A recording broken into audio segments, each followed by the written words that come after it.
It's like, okay, operations is humming. How do we get orders in the door further, right? So we invested into that. And yeah, next thing you know, we're doing 9 million in sales out of one 3,000 square foot flower shop. Welcome to Not Another CEO podcast. I'm your host, David Politis. Every week, we talk to inspiring leaders and get the true stories, the ups and downs, the lessons learned, and come away with actionable advice for our own journeys.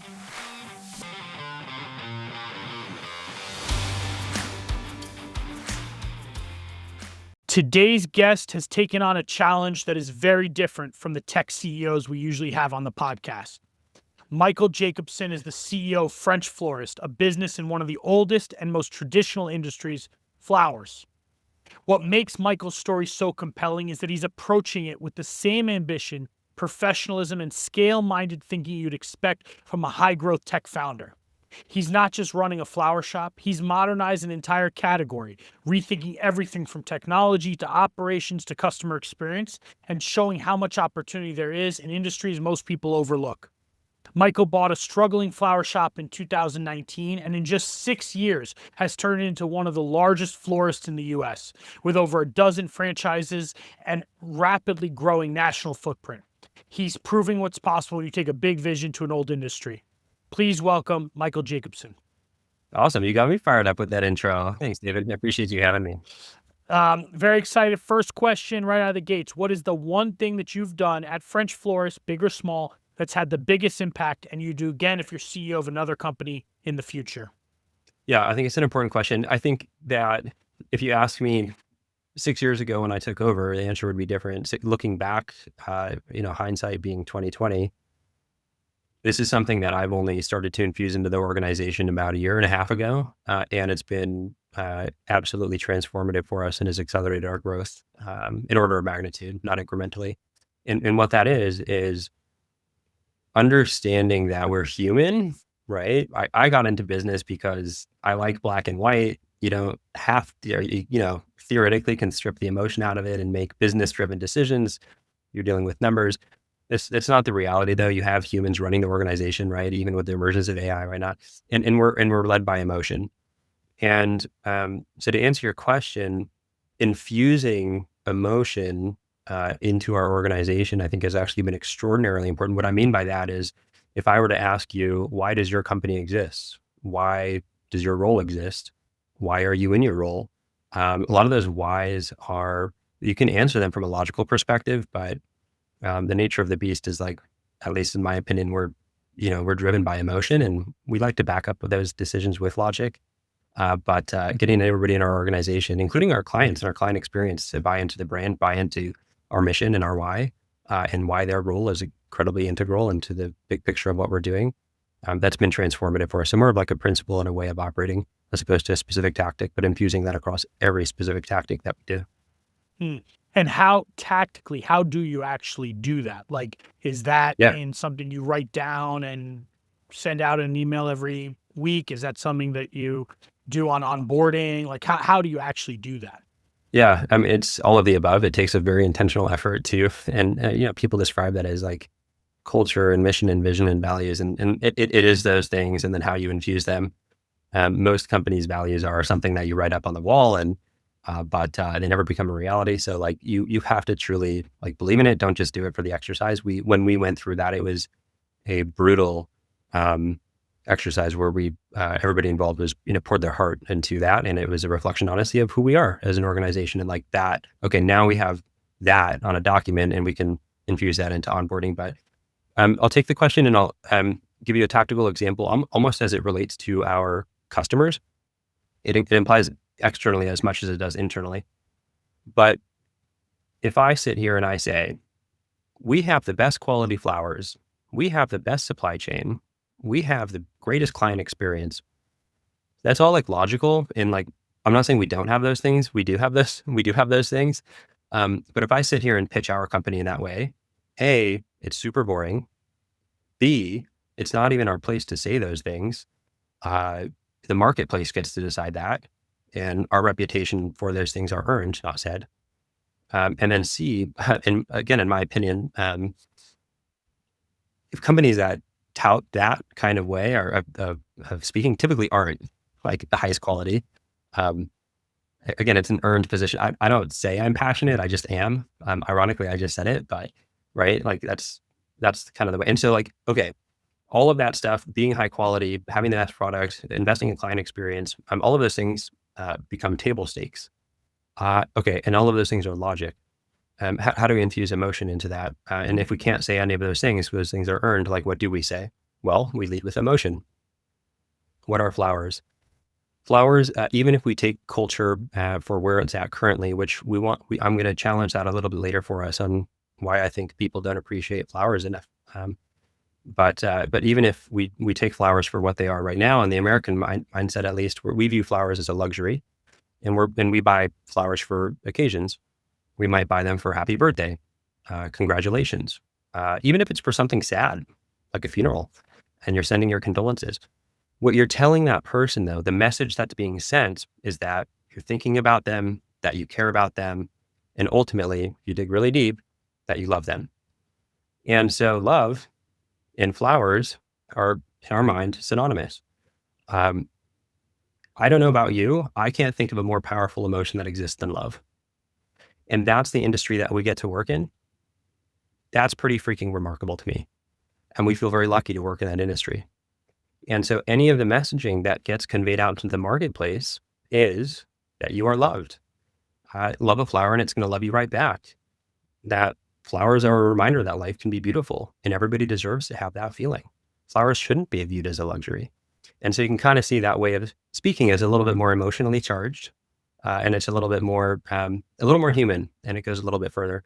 So that's an example of how we use that for external, the emotionally led communications externally. We use that equivalently internally as well.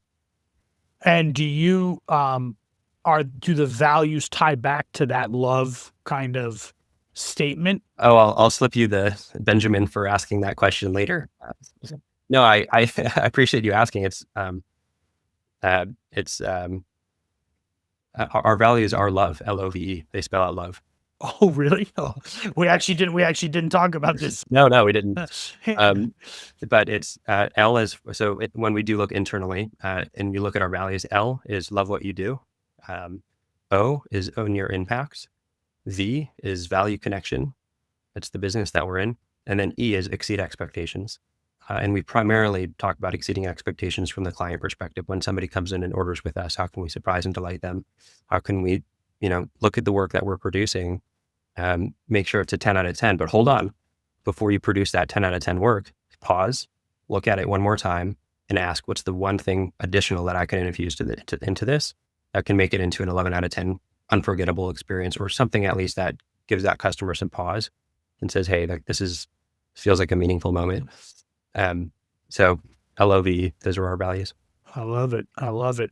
And so when you've now built this company over 6 years, you've had to bring on a number of people along the way. We're going to talk more about that. But when you think about trying to find people who are going to come on board and live these values, how do you find those people? How do you filter out in the interview process for people who are going to live these values? Yeah, I mean, asking tough questions. Our interviews are pretty unconventional. I mean, don't get me wrong. Like we have to interview for, if it's an operations role or a sales role, marketing, like whatever it might be. We ask all of I'll call them normal questions. Make sure that that person has the capacity to get the job done. They have the chops. Like but like again, that becomes table stakes. Um, and then from there, once we recognize like, hey, we like this person. They technically can get the job done. Uh, what's driving this person? What's their nature? What's their why? What are their goals? I don't really care what their goals are, um, unless it's financial motivation is something that I think is. I have opinions about that, but I want there to be something more. I think financial is great. It's totally a good thing. I don't view that in a negative way. I just think that it's a means to go and do more or other interesting things. So like the interesting conversation around, okay, why do you want more? If that is somebody's answer is like, I'm very financially motivated. Okay, fine.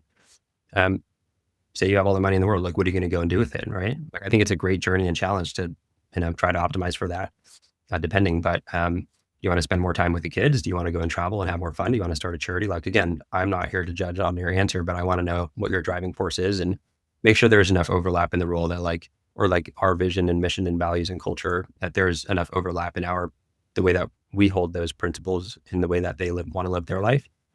So there's a lot of what's their nature and how they operate beyond the chops. We have an insatiable appetite for incredibly talented folks. We will hire for roles all of the time, but if we come across somebody who really just continuously impresses us, we will find a role for them in our company. And don't get me wrong, we are a small, scrappy company that has come from negative, but and so I recognize financial constraints. But that being said, I have a very strong viewpoint that money is not necessarily as finite of an object as most people think. If there is somebody worth bringing on the team, we will find a way to do that. And is when you say unconventional interview, what makes it so unconventional? It's a little off script. A lot of it is, gosh, I'm trying to think of an example. Like, it depends who I'm interviewing. If I'm interviewing a creative person, I mean, like an operations interview versus a sales interview versus a creative art director, like all very different. But just to use art as an example, I might say, we want to design a new ribbon. What's your approach? I don't mean to. I think there's these interviews that you read about like Google, and it's more of like the way that they answer it, or like a server comes over and they pay the server in advance to deliver the wrong meal to see how the candidate. It's like not meant to be that like manipulative, but what I will do is I'll tell them I don't agree, or not that I don't agree. I think there's a better approach. They'll take a few minutes to describe their approach to designing the new ribbon. They'll try to understand the use case, the texture, how it's going to be used, right? So they'll describe in some way, shape, or form there, and I'll respond no matter what they say. Even if I really like it, I'm like, wow, that's a great idea. I'll hide that a little, and I'll say, I think there's a better approach. Can you think a little bit more, and like, how would you refine that approach, or how can you make it? Is there anything else that might be missing? And I just want to see how they react in their thought process. Are they able to be coached? Are they willing to push the boundaries of their own way of thinking? Like if they are taken aback, I want them. We're a remarkably collaborative team, and whether I'm right or wrong, I think that listening to feedback and being open to other people contributing, even if like they're way smarter than I am when it comes to design, but being open to folks that, even if I have a zone of genius and somebody comes to me and wants to, well, this is the way that I do it.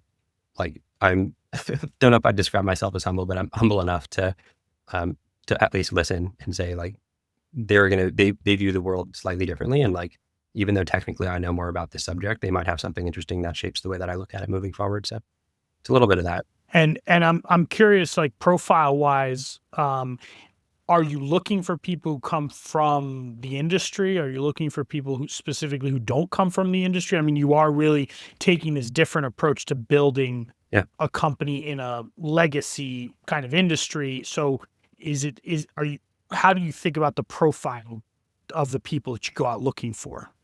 Yeah, totally. It's both for sure. I mean, I think if I'm impressed by what other folks in the industry have done, I'll recruit from within the industry. For example, there are some very talented folks that have a very deep expertise in floral supply chain. I am definitely going to recruit from within the industry for our director of supply chain. Right. That's not something to learn on the job, basically. I mean, that probably not. Yeah. Right. That said, if somebody is, we don't have like an apprentice type thing, but in more of that type of role to the director of supply chain, we might bring somebody in from outside. Sure. Most of our roles, though, it's an interesting question. Most of our roles, I'm not impressed with what our industry is doing. I think that there's room to do it. Again, not incrementally improving the output of what's available in the consumer marketplace, but providing an experience that's an order of magnitude better than what any other floral provider is providing. So like most of the consumer facing work. So like, for example, an art director, I don't see another floral company that cares as much about art, and therefore that reflects in what they're producing. We're going to go ahead and recruit from outside the industry for that type of position. So I want to go to the origin story here of the business. I mentioned a little bit in the introduction, and we'll go to your origin story in the back part of the interview. But for specifically for this business, can you just talk through how you came about this business? Yeah. And how did you get into this? And maybe just talk us through that a little bit. Yeah. I mean, it goes back to the why, right? Of like, I graduated college, but didn't want to take the risk. I kind of had, I'm sure, like a lot of folks that listen to this podcast and have been on, um, they have that fire in their belly, a little more entrepreneurial spirit. I think that I've had that, you hear this is the logic kicking in, right? Like 95% of startups fail, whatever the numbers are, it's a large amount. I didn't want to take that risk right out of college, so I joined corporate consulting. Whoa, that was a great job. I had a great time. Bunch of, I don't know if I should be politically correct, but it was a bunch of old white guys in suits, working indoors. And it's like, oh my God, this is, like I said, exhilarating work. Really loved it. After a year of working there, I really was like, look, if is the wall that my ladder is up against, that just doesn't fire me up. And I can either sit here and complain about it or do something. I got pretty, like my ears were perked up on different opportunities. Long story short, my uncle ended up calling me saying, Mike, I've run this flower shop for 38 years. It's called French Florist. Obviously I knew, I'd never been in the business before, maybe once or twice in the span of like my, 20 years. But he said, I'm tired. I'm working 60-hour weeks. I'm not making any money. I want to sell the business. I studied finance in undergrad. So he was like, any recommendations on how to sell? I'm like, oh, I'm working my corporate consulting job. I want to move back down to LA, which is where his shop was. Why don't I just look at the business and been interested in the sell side before. I'm like, I'll help you sell your business, your family. So I got a little bit involved in that way, initially to help him sell the business. Again, kind of accelerating the story. I worked with him for a couple of months the books were a mess. There were really clear opportunities to make, some low hanging fruit to make things efficient, and do it. It needed to happen to, sell the business for the most that we could. So started working with him to implement those things. Again, just family happy to help, but went around to a bunch of other flower shops and looked at not just like the comparables of what they're selling for, but what are they doing well? What are they not doing well? Turns out the entire floral industry, maybe it's a slight overgeneralization, but like virtually all florists are struggling with the same exact problems. Lack of technology, unnecessary intermediaries, a supply chain that's pretty messed up and like unnecessarily complex. That the brand and emotional piece is missing. It's a wildly fragmented industry that I don't want our brand compared to Starbucks. We're different brands, but the Starbucks effect hasn't even happened in the floral industry. Like Starbucks came in and consolidated. The floral industry hasn't even had that yet. Again, we don't want to be associated with that. I think Starbucks has done great things. Thank God there's been additional innovation. I'll just say that on top of it. It got me really excited about, there was an insane amount of white space in the industry, and florists were like struggling. All of them were not making any money. Or very, very few were. And the ones that were like working for it in a way that was not efficient. So where there's pain, where there's opportunity. And I quit my corporate consulting job. My uncle looked at me a little bit funny when I asked, but I asked him if I could work out a deal and pay him over time for the business. So it took me a couple of years to buy it. But here we are. And that was 6 years ago. We haven't looked back. And so I know you've really taken an approach to look at each area of the business, like you mentioned, and kind of go through and improve on what everyone else is doing, step function difference. Where did you attack first? Like when you first, because you said so much white space probably in the industry and in the business, like where did you attack first? Yeah, look, I learned really quickly. And I was actually forced into this learning. It was really good for us. And we've made mistakes in the past couple of years where we forgot what we learned. You can drown in opportunity. You can fail because there's not opportunity. I think you can also fail because there's too much opportunity. You start to spread yourself too thin and then nothing gets done well, right? So what I mean when I say we were forced into this learning was like we didn't have any financial resources.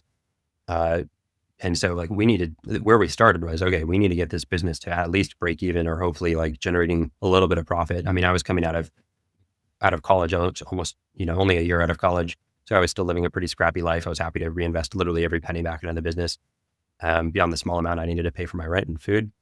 So I was like, let's get this to, even making 40, 50K of net operating income. And then, like, we'll invest as like every penny that we can back into it. But we were even though there was a ton of different ways that we could invest, we only had enough money to like invest into the one thing that's going to drive the most impact for the lowest dollar.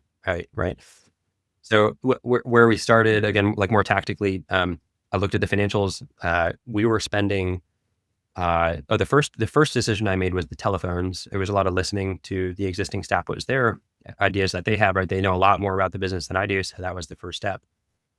Just have an insatiable appetite to learn from them, earn their trust along the way.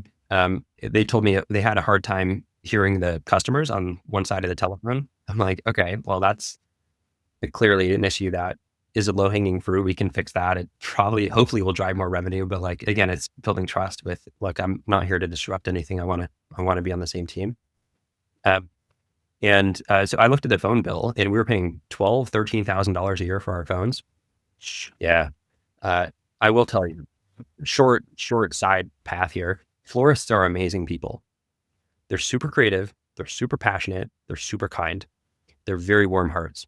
They're so warm that they're going to think that the old school phone salesman is telling the truth and really good friends, and wants the best for the business, not necessarily for themselves. So, we were using a phone system that some salesperson sold that was a really crappy phone system and billed us a lot for it. And that's how we ended up there. So that was like, yeah, we changed our phone systems and changed it to, a phone system that was billing $150 a month, over $1,000 a month.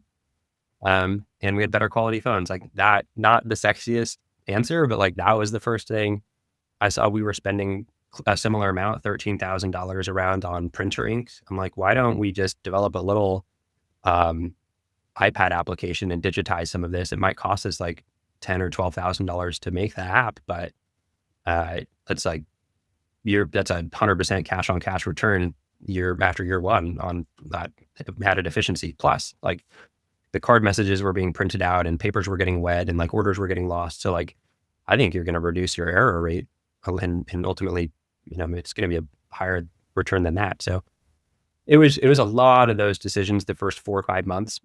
Really not the sexiest stuff, but like we needed to get the bones a little stronger. I think when you say that, I want one thing. When you say like that example of the phone system, it is, it is so interesting how there's things like that are such low hanging fruit. Yeah. Like it's like literally staring you in the face. And I find when I go into a company and I start talking not to the founder or the CEO, but actually to the next level down, or really more specifically to the people on the front lines, if you just ask them, That easy. it is that easy. Like, Yeah. tell me what the biggest problem is, and people will tell you. And usually, there's some pretty stupid things that are being, and it's not because anyone was stupid. It's because it was probably that's what phone systems cost 30 years Yeah, ago, and exactly. no one ever switched it. And it's like, and that for me, when you say something, I think that is so like important for people to hear, because when you're now the CEO, like you said, you maybe went away from it, or I don't know exactly when you were commenting on that, but like, you see someone who's been a CEO for 10 years of their company, it's a big company, and they actually have forgotten how simple it is to find these improvements that are sitting right there, and the team knows it. I couldn't have said it better myself. That's like, yeah, that. Yeah.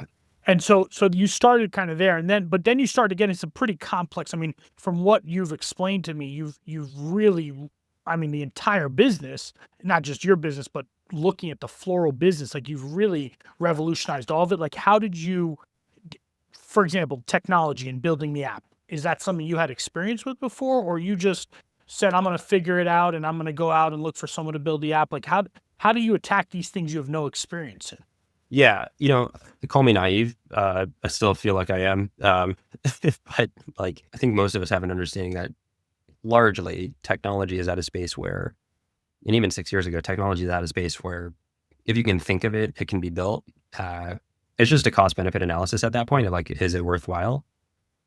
No, I've never developed an application before, but like that wasn't going to stop me. Um, Kind of like it hasn't been done before. So yeah, I mean, like, I learned a lot. I made a lot of mistakes, but I don't have a negative connotation with the word mistake or failure. Like we've learned. Um, yeah. Anyway, so um, the yeah, and still to this day, it's like I don't know. I've been described as somebody who likes to kick up dust. I don't like to accept even if something is working. One of my least favorite sayings is "If it ain't broke, don't fix it."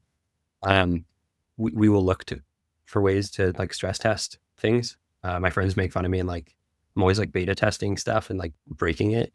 Uh, but like if there's a better way to do it, I want to find it. Um, and in our industry, there's like I said, we can drown in that opportunity. There's so much that can be improved. So it's really actually been the toughest part is which part do we tackle first? And how do you continue to determine, like, how do you prioritize that? Because I think that's another one that is just so. I I've seen some companies, and I've been in this experience myself, where you just the list of opportunities is literally so long Yeah. that it can be almost paralyzing to look at the list. And then what you do, at least I'll speak for myself, you say, well, I'll go do 10 of these things. And you do stretch yourself too thin, like you said before. Like, how do you have a framework? Is it a gut feel? Is it some OKR kind of framework and prioritization? Like, how do you do that on an ongoing basis? Uh, Being really clear on the vision really helps because you can kind of reverse engineer what needs to happen. Um, I mean, I could have told you a long time ago that like I'm not the smartest guy in the room when it comes to marketing. I'm not the smartest guy in the room when it comes to ops, nor sales, nor tech. I've had to do every single one of those jobs. But like, which one of those roles are we going to hire for first? It's really like what's my biggest pain right now, and then finding a way to buy back your time is one way of looking at it. Solving for that pain where maybe somebody else can do that job better than you, and like that I mean that's the framework that we use. It's not necessarily about buying back my time, but it's like if somebody can do it better than me, they should be doing it. That's how we hire as well. If I can, like, I like to be a player on the field. I really do. If I can do it really well, like fight me for it. I'm gonna do it until you can prove that you can do it better. But again, like with a heavy bias towards, I think a lot of people, I'm more of a generalist, and most people are smarter than me in their field for sure. Um, so the that's one way of looking at it. We've definitely used like frameworks before. So I will say that like we built a matrix where we had 15 or 16 different ideas on. We want to expand our marketing mix. We have an x-axis and a y-axis. I mean, this is a very basic version, but like high impact and low impact, high cost and low cost. We'll plot all of those out. Whatever's in the quadrant of high impact and low cost, you better believe like those are the ones. And then we'll do another matrix. If there's like 5 ideas in that quadrant, okay, do a similar type exercise to further prioritize those. I don't think it's necessarily rocket science.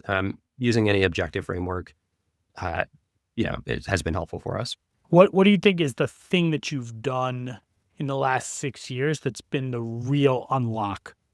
Like, if you because you've grown pretty quickly, but was there like a moment in time where the curve kind of turned and really accelerated? Yeah, there was. Specifically October 21st, 2021. Gosh, oh my gosh, I'm gonna have to go back and look. I got the date right, but I don't know about the year. Um, our revenue doubled overnight. It was when we invested in all of the operational like infrastructure from a technology standpoint, where we weren't happy with our website. We weren't happy with the operating technology that we were using, and the problem in our industry was like all of our tech is really old. And so there's no APIs or anything like that. So if we wanted to change our front end website, it wouldn't work with our back end. Same with our dispatch system, same with the order printing, like literally fax machine printer thing. Um, so if we changed one little aspect about like everything would break. And so we literally needed to develop an entire operating system of technology. If we didn't want to, uh, if it was out there, we would have licensed it or purchased it. we looked at building on Salesforce, on Shopify, like all of that. And it was either super expensive or wasn't going to provide us the functionality that we were really looking for at the end of the day. So, yeah, we were like, okay, this feels really important. You know, we did our matrices and it was going to cost us a couple $100,000. And so like we needed to work for a couple of years on really improving efficiency and trying to drive revenue incrementally where we could. But literally every single penny for the first while was invested into building a better operating technology platform. That included the internal operating platform and also all the external, like the website.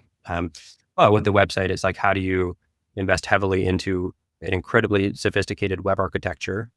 Because Google, at the time, and now it's large language models, need to understand what you're trying to do. And so tickling their belly because they have a lot of influence in how people find you, right? Conversion rate optimization, increasing our average order value, understanding the unit economics of how the margins work in our industry, where the higher the AOV, the higher the margin as well. So you get a double tailwind effect of people, spending more. So, optimizing for that, not competing on price, but more so, service and quality. So all of the front end stuff as well from a technology standpoint, what can be automated and just like fun little projects. Like you can go and leave a video card message now.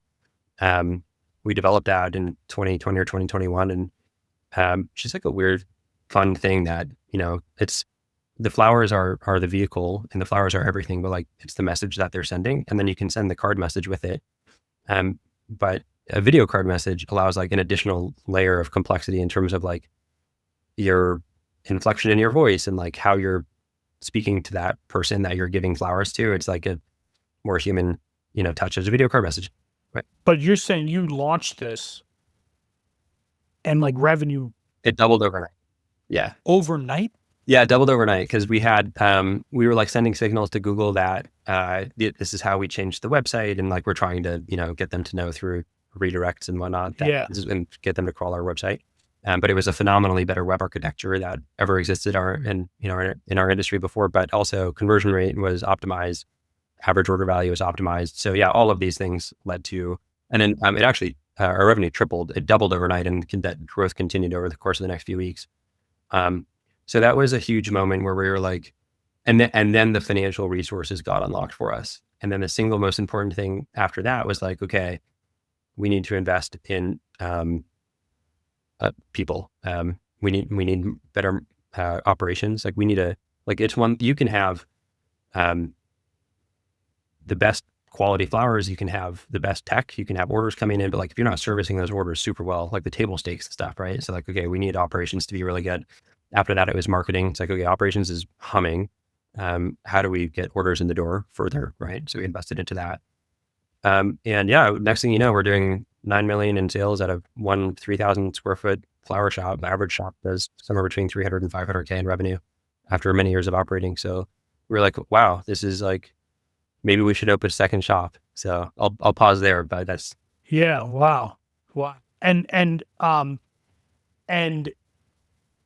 in this, from what you've told me, part of it also was the supply chain. Yes. Can you talk about that? Because that was that is to me just the steps that it takes and the number of middlemen, and it almost sounds not real. When you think about it, can you talk through that and how you learned that, then how you dealt with that? Yeah. So, we open up a flower shop and you go down to your local wholesaler, you buy flowers, right? It's kind of seems as simple as that. The problem, like, I don't know what your experience is buying flowers, but I feel like sometimes you buy flowers, it's a little hit or miss. They can last 3 days, they could last 13 days.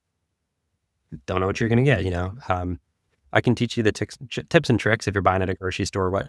First of all, don't buy at a grocery store because the ethylene, they put it by the produce aisle and the ethylene releases from vegetables and produce, and ethylene kills flowers. So farmers market's fine, anywhere else fine, just grocery stores. I'll give you the tips. If you do buy from grocery stores, I'll give you the tips and tricks to look for what's highest quality. But but no, it's a remarkable supply chain. It goes from the farm and even for just to paint a perspective, it takes 7 to 8 years to grow an orchid before it's on the farm level, before it goes through the rest. Okay. So you get roses, you have orchids, you got all these flowers that are being grown. It takes a phenomenal amount of effort to grow the flowers. then it goes to a consolidator, then it goes to a processor, then it goes to a distribution, the country of origin. We're importing from Colombia, Holland, Canada, Mexico, Ecuador, all over the world. A lot of local farms in the States too. And then it goes to the country that it's getting delivered to. Then it goes to the wholesaler, then it goes to the retailer, then it goes to the consumer. So that's a lot of steps in there, and every step is, a few days, right? And so, crazy idea. What if we got rid of all of that and just like imported directly from the farm? Like not a rocket science idea necessarily, but like I guess easier said than done. The only way we were able to do that was through extraordinary buying power. So, there's a reason retailers have to buy through the wholesalers. You have to purchase, I guess, millions of dollars worth of flowers in order for the farms to entertain taking you on as a client. So it wasn't until then that we could really properly invest into supply chain. It was an opportunity that was identified very early that if we can cut out intermediaries, um, I'm not here to talk about competition at all. We're here to make our company the best. But like, I do want to say, like 1-800-Flowers and Teleflora, they're on the other side of the supply chain. They take how they work. They'll take your order and they syndicate it to a local florist. They take a 30 to 40% cut from that order. Yeah. And so, obviously that's an extreme version of an intermediary. So obviously don't work with, that model's out the door. It's going out the door.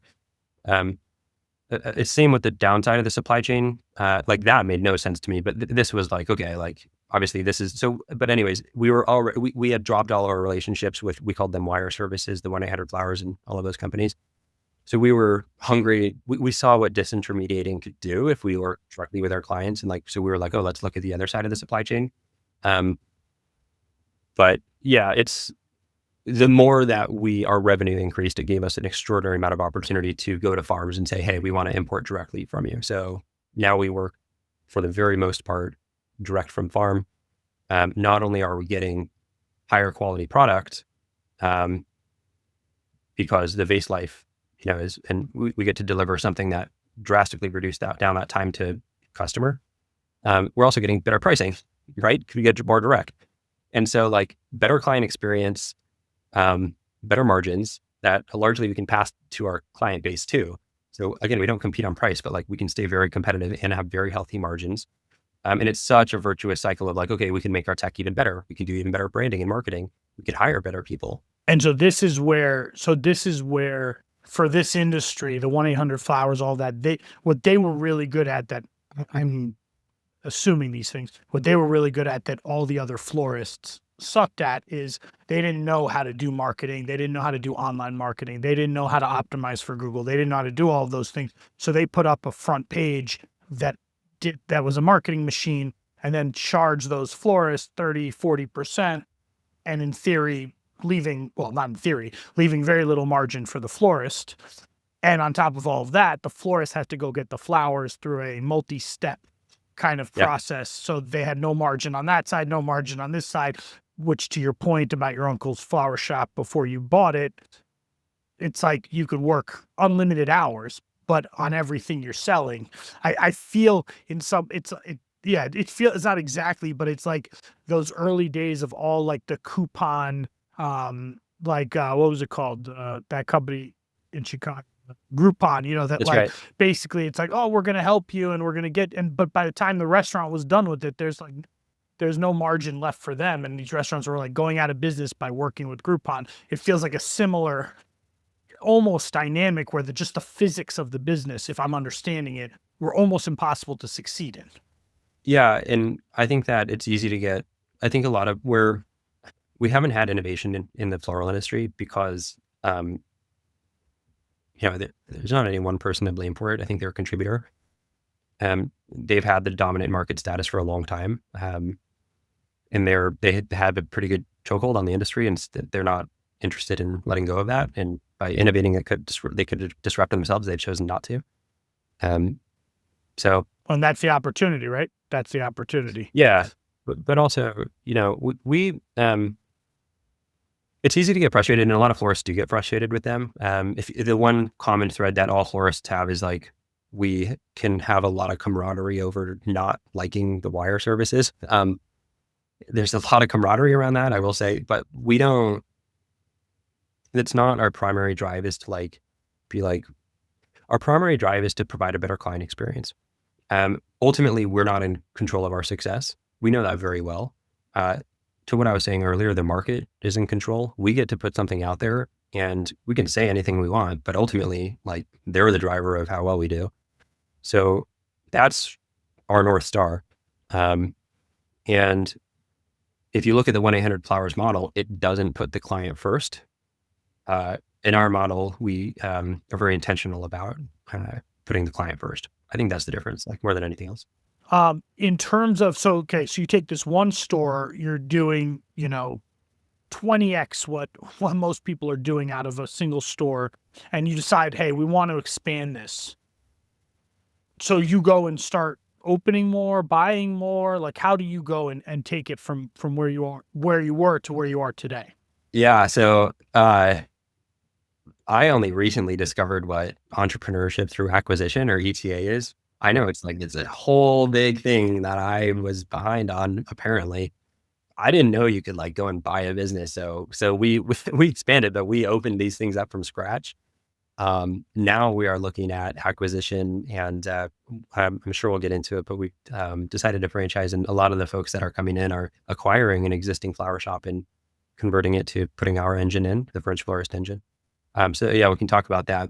Wait. Oh, I didn't understand. So, Yeah. oh, so because I know you'd mentioned you're doing the franchises. So you're saying a lot of the franchisees are people who are coming in and buying a florist and then saying, well, I'm just going to take this operating system that exists. That's interesting. Most of them are on this train of thought. We actually launched the program and said there are good florists out there. I might even say there's some great florists out there. They just need help. And on the infrastructure, on the boring stuff, right? The marketing, the accounting, the financials, all that crap. Not crap, but the boring stuff. The necessary evils. Yeah, totally. And if we give them all of that, they can focus on what we feel like is the fun stuff, the client experience, making sure that they're operating like a great business. Um, we have had a really hard time convincing existing florists to join our program because they have been operating their business for a really long time. They're very emotionally tied in. They don't want to feel like they are selling a part of their identity. They don't feel like this or that. It's not like it's a lot of feelings. And we understand that. When we launched a franchise program, we were like, wow, we can convert florists and change our industry by like grouping a bunch of amazing florists together, joining forces. Cause it's a really cool thing in my opinion and this is kind of goes to why we decided to franchise it. Like we opened a bunch of corporate stores. We pitched Maveron Capital based in Seattle. It's Howard Schultz, Starbucks, the big backed venture capital firm. They said, we'd love to entertain the idea of investing, but only if you do corporate expansion. They also gave us some really gnarly terms that we didn't like, but basically we're like, nah, we're good. So we wanted to do franchise expansion. We like that there's the local owner feel to our industry. I think that's a special thing, and it might seem like a small difference, but I don't think it is for our industry. I also think that if you could, you can hire 300 managers to run 300 corporate locations across America, but like, I don't know if you have an owner there, again, seemingly small difference, but the manager might be making 80 or 90K. The owner of that store is probably making a heck of a lot more than that. And like, who's going to care more? And if our job as the franchisor now becomes selecting the right partners, that again, like it's almost like we can hire somebody. Technically, like to say it how it is, you can fire that person if it doesn't work out. You can't really fire a franchise owner. So we date for a little while. And then it's a 10-year franchise agreement that often most of the time gets renewed for like way longer than that. That's like longer than most marriages last, right? We need to make sure we're doing our job picking the right franchise owners as well as, them vetting us. So that's where you're investing now from a scale perspective. It's all going behind this franchise model. Yeah, exactly. And the reason for that is, I've already touched on a couple, a final for why franchise. We have learned time and time again that 1 + 1 is greater than 2. When we bring the right person to the organization, they bring insights and knowledge and expertise and additional thought leadership that helps propel our brand to further heights. joining forces has been amazing for our organization. We have franchise owners that are operating today, and really happy to say that the thought leadership that they're bringing to the table as well. Now we own and operate our corporate locations. So like we do have corporate locations that we own and operate. We are florists. That's where we come from. We will always operate those locations. Might even open up a couple more. All of the territory is exclusive though. So there's no competition into the system. But like bringing these other franchise owners into the system, like now we're one of the owners and we have a bunch of other really great owners, and we all get to collectively put our ideas on the table and run in a more meritocratic way where like the best ideas bubble to the top, and those are the ones that we get to execute. So there's a lot of cool stuff. Like I have a negative connotation with the word franchise. I think there are very, very few great franchise systems out there. There are a couple. So similar to how we've approached the floral industry, I would say we're trying to push a little bit on the franchise side to create a model that's more than incrementally better than a lot of the existing models. So in this 6-year period, what is the biggest challenge you've faced building the company? Ooh, too many to count. You want the ones that just came up today? No, the biggest ones, I mean, that, like the fact that they're never ending, you need to get really comfortable with that. Took a second where it's an emotional ride for sure. There are ups and downs. But I think like through all of that, the thing that's really helped was, I hold a really high standard. I know what our industry could and should be for the clients that purchase from anybody in our industry. I know what that should look like, and nobody's delivering that. We're working on delivering that and leveling that up every single day. And I have a really high standard, and I've been told I won't be happy no matter how much work is produced. It's not that I won't be happy. I am happy. But I know how much more work needs to go into what we're doing in order to get the business to where we need it to go. And it is about the journey, but like I'm looking forward to providing that to the marketplace. And the challenge has been, there's constant pressure from folks internally, externally, wherever it comes from, to lower that standard. We're like, that's not possible, or you need more money or more time. And it's like, no, I'm asking you to do the synonymous of the impossible. This is the reality of what I'm asking for. Can you make that your reality or not? But it's tempting. And I have made the mistake of lowering my standards and do it in a really nice way. I have learned that nice gets you a lot further than not nice. But yeah, just don't lower the standard for me. When you talk about those ups and downs, I mean, I think that's probably every time I ask people this question, I'd say 90% start with too many to count, and which one do you want? And in terms of challenges, and the ups and downs are very real and they're very fast. I mean, I think in some days it's like one meeting to the next meeting to the next meeting could be, full swings of we're going out of business to we're going to close the biggest deal ever to we're going out of business. So how do you personally handle that? Because that's I mean, I've been in it. It's exhausting. How do you personally handle that? Great question. I'll just to really open up the dialogue, I guess. It's better than any alternative life that I could choose. Like I through and through fundamentally love what I do. I think that like, graduating college and getting a job that I didn't feed me, I actually kind of spiraled into like I got depressed after that. I was like, what am I doing with my life? Like, is this what, I have so much structure. I think a lot of people go through that, right? So I went through that and really looked at, I was lucky. I have a aunt that runs an orphanage of all things, down in Mexico. Yeah. And so she's like very spiritual. And she was like, so I called her, I'm like, what do you like? You're living a crazy different life than most people. Why? And like, how you figured, are you happy? And she's like, well, come down and we'll talk about it. I was like, okay. Her whole thing, and I don't disagree with it. I think there's no right or wrong, but her whole thing is live a life of service. And I think that's a beautiful thing. I commend the work that she's doing. I spend a lot of time down there with them and realize that it is very fulfilling to live a life of service. But specifically, and this pained me a little bit, working down with the kids was very energetically like draining. Like I was really physically tired at the end of each day. And I was like, I don't know how long I can sustain this. Like deeply, I guess, fulfilling, but and I like working with kids. It just like drained me. I wasn't wired for it. I have so much respect for people that work in that kind of field. Um, so I'm like, and I love business, right? I do. I just love business, and so like, how can I combine business and there's this new term called what is it? It was told to me a few weeks ago. It's like ethical capitalism. I was like, you can't combine service and capitalism. I'm sorry, like they don't work together. And apparently, there's like maybe there is a way to do it. So, anyways, I came into the floral industry with like an industry being around love. Our mission is to create a more loving world. Even if we make the world like 1% more loving, we feel like that's a very worthy mission. And so it's, through the ups and the downs, I have that like, why am I doing this? Like even during the downs, it's like still maintain an incredible motivation to continue going.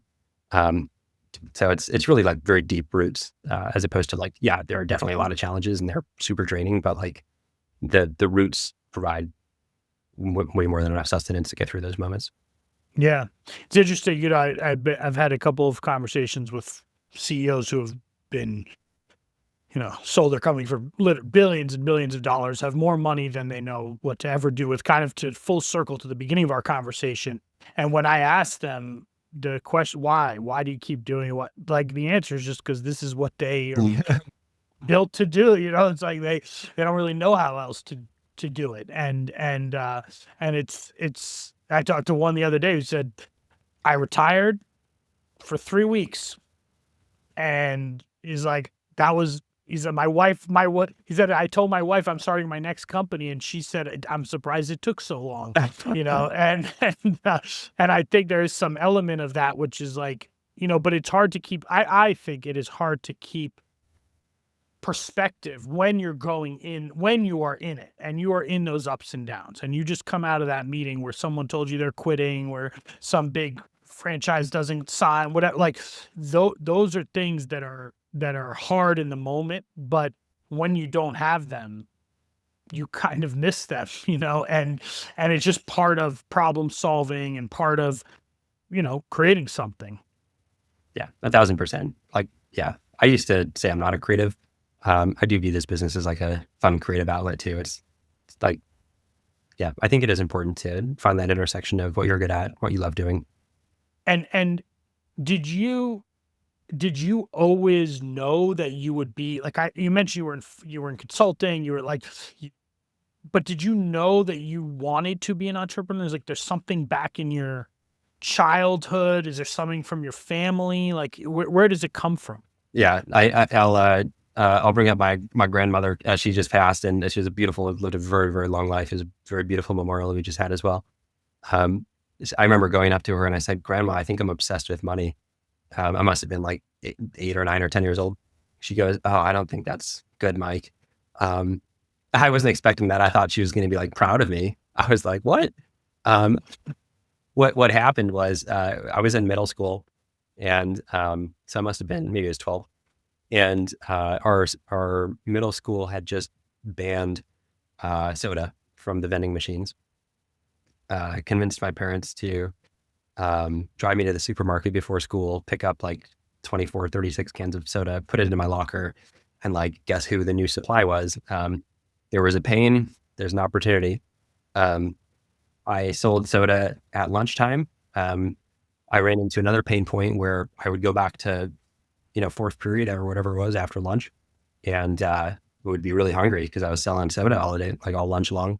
So I was like, oh man, like now here's a new problem I need to solve. Brought my friend in. I'm like, hey, I'll do the first half of lunch. You do the second half of lunch. We'll split the profits. Guess what? Had my first business partner. So it's really cool. And then ultimately I like, made 20, $30 every day. And for like a 12-year-old, that's nuts. What? Right. And so I went to my grandma and I said that. And so, I think that's what the spark was. But then you hit reality and it's like, you hear the statistics of startup failures. I was a part of a few startups during college as well. One of them is still going, but about three of them failed. And I saw it firsthand. So yeah, I That's where that fire in my belly started, but I got dampened down by life. And that entrepreneurship and was that from your family, from someone that you had seen doing this, because a lot of people say to me, like, until you see someone being an entrepreneur, it's hard to even kind of think that way, or was it just natural to you? Um, I couldn't tell you.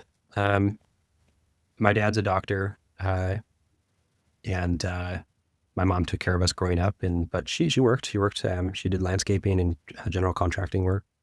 I think they both just worked really hard. I couldn't tell you that. It's a good question. Hmm. Do you have you had, since you bought this and building this business, have you had a mentor or someone help, someone that an advisor, mentor, like someone who's helping you along the way?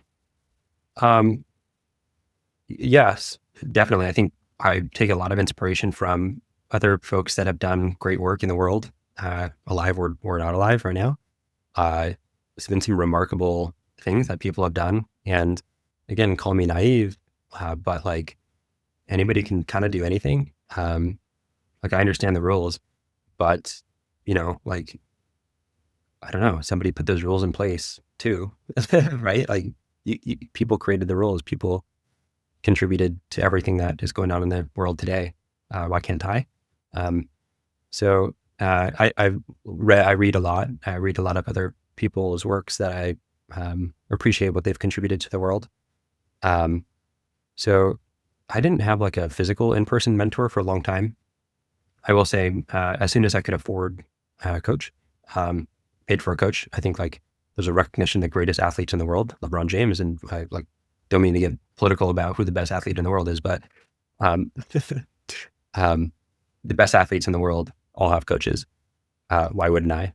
So mentorship, coaching, huge advocate of all of that. Um, where do you think, where is French Florist 3 years from today? You know, I'll tell you what the aspiration is. The aspiration is always for the consumer marketplace. It's not really about us. It's about what we can provide. And uh, I think that if you were to buy your mom or your partner or whoever it might be, if you buy them flowers, um, you might buy them flowers for Mother's Day, for Valentine's Day, for an occasion. Uh, it almost feels like an obligation to buy someone flowers for that holiday. I think you should buy flowers for that holiday. Don't get me wrong. Um, but it's like a Hallmark holiday, right? It's an obligation.